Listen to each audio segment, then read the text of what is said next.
Hello! Welcome to wellness wish. ఈరోజు మనం చేయబోయేది పుదీనా రైస్. అన్ ఫస్ట్ మనము ఇది పాల మీది మీగడతోనే చేసుకుంటాము. ఆయిల్ లెస్ అన్నట్టు. పాల మీది మీగడ కొంచెం వేసుకొని అంటే 2 టేబుల్ స్పూన్లంతా వేసుకోవచ్చన్నట్టు మన ఇష్టము. కొంచెం ఎక్కువైనా వేసుకోవచ్చు. వేసుకొని దాంట్లో కొంచెం దాల్చిన చెక్క, యాలకులు, లవంగాలు, కొన్ని లవంగాలు, కొంచెం మరాఠీ మొగ్గ,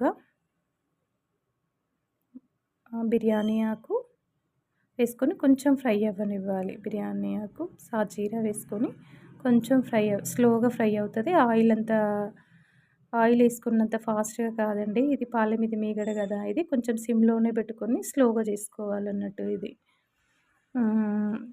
కొంచెం పచ్చిమిర్చి కొంచెం నెమ్మదిగా వేగుతుంటాయి గదా!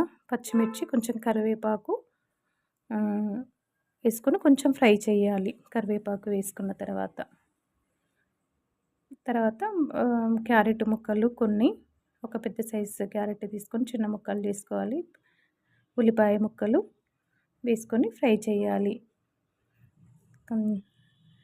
అది పచ్చివాసన పోయినంత వరకి కొంచెం ఫ్రై చేయాలి. ఇవి స్లోగా అయితాయి కాబట్టి నెమ్మదిగానే ఫ్రై చేసుకోవాలి. అవి అల్లం ఎల్లిపాయ పేస్ట్ కొంచెం ఫ్రై చేయాలి. అల్లం ఎల్లిపాయ పేస్ట్ వేసుకున్న తర్వాత కొంచెం కొద్దిసేపు అవి మగ్గనివ్వాలి. ఒక 5, 6 మినిట్స్ అట్లా మగ్గిన తర్వాత ఇప్పుడు మనము తీసుకొని అందులో ఒక 2 గుప్పిళ్ళ వరకి పుదీనా తీసుకోవచ్చు. అంటే మనం రైస్ ఎంత క్వాంటిటీ తీసుకుంటున్నామో, నేను 3 గ్లాసుల రైస్ తీసుకున్నాను చిన్న గ్లాస్ తోటి. దానికి ఒక 2 గుప్పిళ్ళ వరకి తీసుకోవచ్చన్నట్టు. 2 గుప్పిళ్ళ వరకి మనం నీట్‌గా కడిగి పెట్టేసుకొని, ఇలా పెట్టుకొని, ఇది మిక్సీ చేసేటప్పుడు వాటర్ ఎయొద్దండి. జస్ట్ అది ప్లెయిన్‌గా అదొకటే మిక్సీ చేసుకోవాలి. అది మెత్తగా పేస్ట్ అవ్వకున్నా పర్వాలేదు. కొంచెం బరకగా ఉన్నా ఏం గాదు. ఆ మిక్సీ చేసుకున్న పేస్ట్‌ని ఇందులో వేసుకొని ఒక 5 మినిట్స్ ఆ పచ్చి వాసన పోయినంత వరకి దాన్ని కొంచెం ఫ్రై చేసుకోవాలి. పుదీనా స్మెల్ కొంచెం పచ్చిగుంటది గదా!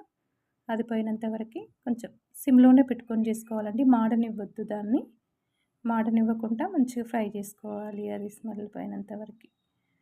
ఫ్రై చేసుకొని అది ఫ్రై అయిన తర్వాత మనము బియ్యానికి ఎంత బియ్యం తీసుకుంటామో దానికి ఒక గ్లాస్ బియ్యానికి 2 గ్లాసుల చొప్పున వాటర్ తీసుకోవాలి.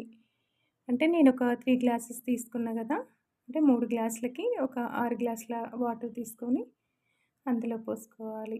మనము ఇట్లా పుదీనా రైస్ ఏంటంటే మంచిగా కొంచెం ఈ వర్షాకాలంలో మనకి గ్యాస్ ప్రాబ్లమ్ అయినా, ఏదైనా కొంచెము ఇన్ఫెక్షన్స్ మనకి దగ్గు, కఫము అవన్నీ కొంచెము తగ్గుతాయన్నట్టు. వారానికి ఒకసారి ఇలా చేసుకుంటే మనకి పిల్లలకైనా, పెద్దవాళ్ళకైనా మంచిది. ఇది కొంచెం వాటర్ ఏసుకున్న తర్వాత ధనియాల పొడి ఏసుకోవాలి. రుచికి సరిపడా సాల్ట్. కొంచెం సాల్ట్ తక్కువేసుకుంటేనే బెటర్. ఎక్కువ ఏం అవసరం ఉండదు. అంటే దానికి కర్రీ తీసుకుంటాం గదా! కాంబినేషన్. ప్లెయిన్‌గా తినం గాబట్టి. వేసుకొని అది కొంచెము వాటర్ మరిగిన తర్వాత మనం ఇప్పుడు బియ్యం ఏసుకోవాలి. మరుగుతున్న వాటర్‌లో బియ్యం వేసుకొని కలుపుకోవాలి. కొంచెం ఇది ఒక 10 మినిట్స్‌లో ఉడికిపోతుందండి ఇది. ఒక 10 మినిట్స్‌లో మంచిగా అంటే 1కి 2 గ్లాసుల చొప్పున వాటర్ కరెక్ట్ సరిపోతాయి. ఇవి మనం అంటే బాస్మతి రైస్ అయినా చేసుకోవచ్చు. ఈ నార్మల్ రెగ్యులర్ రైస్ అయినా చేసుకోవచ్చు. ఏ రైస్‌తో చేసుకున్నా చాలా టేస్ట్ ఉంటుంది. మనము బేబీ పొటాటోస్ కుర్మా చేసుకుందాము.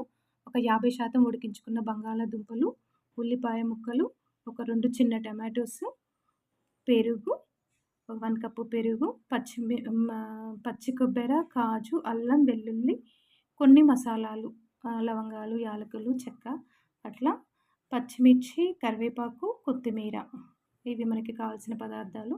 ఇప్పుడు మనము ఈ పాత్ర వేడయిన తర్వాత మట్టి పాత్రలో చేసుకుంటున్నాను. వేడయిన తర్వాత 2 స్పూన్ల నూనె వేసుకోవాలి. నూనె కొంచెం అంటే వేడయిన తర్వాత కొన్ని మసాలాలు కొన్ని అంటే ఒక 2 లవంగాలు, 2 యాలకులు, కొంచెం దాల్చిన చెక్క, కొంచెం బిర్యానీ ఆకు అట్లా కొన్ని మసాలాలు వేసుకొని కొంచెం అవి పచ్చి వాసన పోయేంత వరకి కొంచెం ఫ్రై చేసుకోవాలి అవి. కొంచెం సాజీరా వేసుకున్నా. కొంచెం ఫ్రై చేయాలి వాటిని. కొంచెం ఫ్రై అయిన తర్వాత మనము కరివేపాకు, ఉల్లిపాయ ముక్కలు, కరివేపాకు వేసుకొని ఫ్రై చేయాలి దాన్ని. ఫ్రై చేసిన తర్వాత ఉల్లిపాయ చిన్నగా తరిగి పెట్టుకోవాలి. ఉల్లిపాయ ముక్కలు తొందరగా గ్రేవీకి చాలా బాగుంటుందన్నట్టు అది.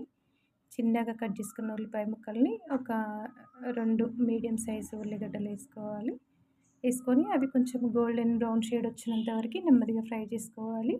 అది ఉడికేటప్పుడు అంటే ఫాస్ట్గా మగ్గుతాయి కదా, కొంచెం సాల్ట్ వేసుకోవాలి. సాల్ట్ వేసుకొని పసుపు వేసుకోవాలి. పావు టీ స్పూన్ పసుపు వేసుకొని కలుపుకొని ఇది గోల్డెన్ బ్రౌన్ షేడ్ వచ్చినంత వరకు కొంచెం నెమ్మదిగానే ఫ్రై చేసుకోవాలి. అది లైట్గా ఫ్లేమ్ పెట్టేసుకొని చిన్న మంట పెట్టుకొని వేసుకున్న తర్వాత చిన్నగా కట్ చేసుకున్న టమాటోలు వేసుకొని అవి మగ్గిన తర్వాత మనం ఫస్ట్ కాజు, పచ్చి కొబ్బరి, మసాలాలు అవన్నీ మిక్సీ పట్టుకున్న పేస్ట్ని ఇందులో కలిపేసుకోవాలి. టమాటోస్ మగ్గిన తర్వాత ఇందులో వేసుకొని ఇది ఒక 10 నిమిషాలు ఇది కొంచెం దగ్గరికి వచ్చినంత వరకు ఫ్రై చేసుకోవాలి. దగ్గరగా వచ్చిన తర్వాత మనము ఇందులోనే కొంచెం కారము, రుచికి సరిపడా ఉప్పు, ఫస్ట్ కొంచెం ఉప్పు వేసుకున్నాం కాబట్టి తర్వాత నెక్స్ట్ ఇప్పుడు కొంచెం తగ్గించుకొని వేసుకొని మళ్ళీ తర్వాత చూసి వేసుకోవచ్చు. ఇప్పుడు కొంచెము ఉప్పు వేసుకొని ఒక 10 నిమిషాలు వీటిని కొంచెం ఫ్రై అవ్వనివ్వాలి. 10 నిమిషాలు ఫ్రై అయిన తర్వాత కొంచెం మసాలా, గరం మసాలా పౌడర్ ఒక హాఫ్ టీ స్పూన్ అంతా, కొంచెం పించ్లాగా జీలకర్ర పొడి యాడ్ చేసుకోవాలి. అంటే అది టేస్ట్ బాగా వస్తుంది. ఇదంతా వేసి కొంచెం ఫ్రై అయిన తర్వాత 2-3 మినిట్స్ ఫ్రై అయిన తర్వాత మనము బేబీ పొటాటోస్ని కొంచెం ఫ్రై చేసుకోవాలి. బేబీ పొటాటోస్ చిన్న చిన్నగా వీటిని ఫోర్క్ తోటి ఇట్లా ఘాట్లు పెట్టుకుంటే ఏంటంటే గ్రేవీ అంతా ఉడికేటప్పుడు అందులోకి పోయి అది కొంచెం టేస్ట్ బాగుంటుంది. అంటే చప్పగా ఉండకుండా అందులోకి వెళ్ళి బాగా అనిపిస్తుంది ఉడికిన తర్వాత. బేబీ పొటాటోస్ వేసుకోవడానికి ముందే కొంచెం పెరుగు దాంట్లో యాడ్ చేసుకొని కొంచెం ఫ్రై చేసుకోవాలి. ఒక 1 మినిట్ పాటు ఫ్రై చేసుకొని పెరుగు వేసుకొని కొంచెం అది ఫ్రై అవ్వనివ్వాలి.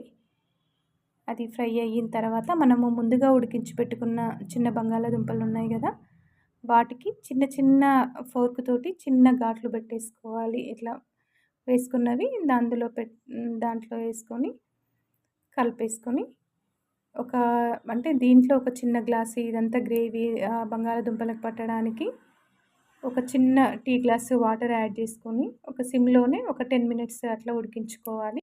ఒక 5 నిమిషాలు అట్లా వాటి మసాలాతో పాటు ఉడకనిచ్చి కొంచెం చిన్న టీ గ్లాస్ నిండా వాటర్ వేసుకోవాలి ఆ గ్రేవీ అంతా ఉడకడానికి. 1 టీ స్పూన్ కసూరి మేతి మెత్తగా స్మాష్ చేసుకొని కసూరి మేతి వేసుకొని ఒక 5 మినిట్స్ అట్లా కొంచెం కలిపేసుకోవాలి. ఒక 5 నిమిషాలు కలిపేసుకున్న తర్వాత ఇది మనకి చపాతీస్లలోకి, రైస్లోకి, ఎందులోకైనా ఈ కుర్మా చాలా బాగుంటుంది. ఫైనల్గా మనము కొత్తిమీర వేసుకొని స్టవ్ ఆఫ్ చేసుకోవచ్చు. ఎంతో టేస్టీగా ఉండే మనకి ఆలూ కుర్మా రెడీ. వీడియో మీకు నచ్చినట్లయితే లైక్ చేయండి, షేర్ చేయండి, సబ్స్క్రైబ్ చేయండి. Thank you.